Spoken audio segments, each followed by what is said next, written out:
하나님께 소망을 둡니다.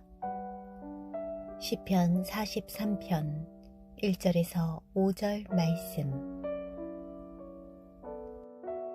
하나님이여, 나를 판단하시되 경건하지 아니한 나라에 대하여 내 송사를 변호하시며 간사하고 불의한 자에게서 나를 건지소서.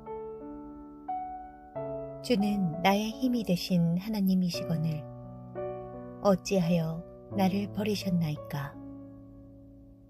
내가 어찌하여 원수의 억압으로 말미암아 슬프게 다니나이까? 주의 빛과 주의 진리를 보내시어 나를 인도하시고 주의 거룩한 산과 주께서 계시는 곳에 이르게 하소서. 그런즉 내가 하나님의 제단에 나아가 나의 큰 기쁨의 하나님께 이르리이다.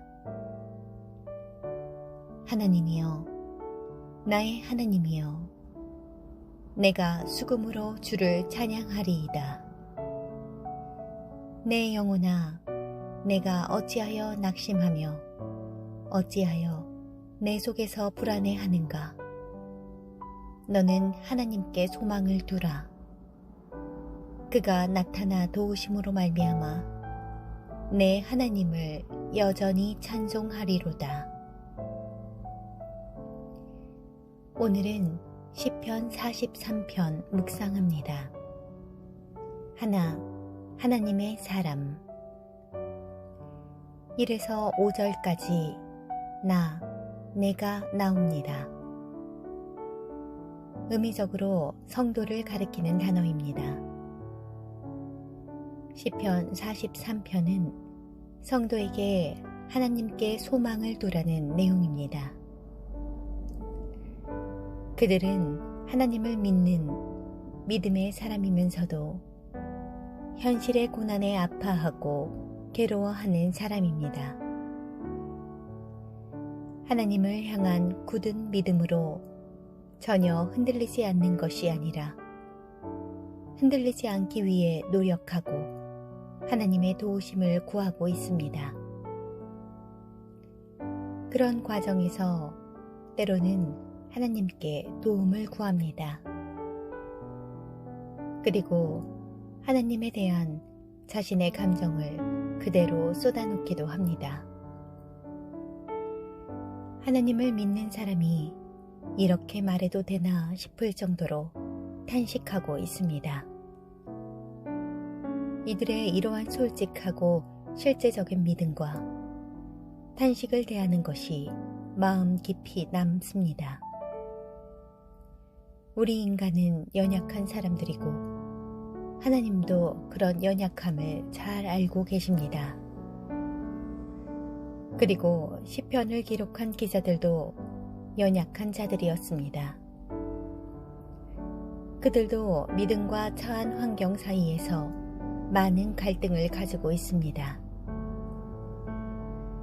하지만 시편의 기자들은 하나님을 불신해서가 아니라 오히려 믿기 때문에 하나님께 나아가서 솔직하게 자신의 고통과 고민을 내려놓습니다. 다른 누구에게도 말할 수 없는 자신의 감정을 하나님께 쏟아놓습니다. 하나님께서는 그런 그들의 기도를 들으셨습니다. 2. 그리스도인의 삶. 사실 하나님께 쏟아내는 이것이 우리의 매일의 삶이기도 합니다.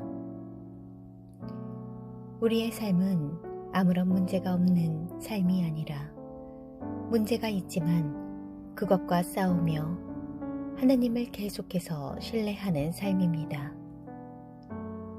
어떤 사람들은 분노에 사로잡혀 있고 어떤 사람은 외로움에 빠져 있고 어떤 사람은 낙심해서 꼼짝하지 않고 어떤 사람은 억울해하고 쓴뿌리와 미움이 가득한 사람도 있습니다.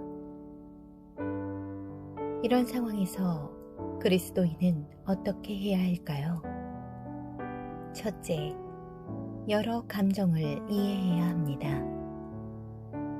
예로, 운전을 하는데 누가 난폭하게 내 앞에 끼어들면 순간 화가 납니다.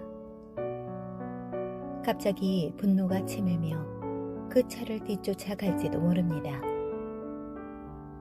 마침 그 차가 신호등 앞에 멈춰섰을 때 화난 얼굴로 차 창문을 내리고 상대방을 노려보았습니다.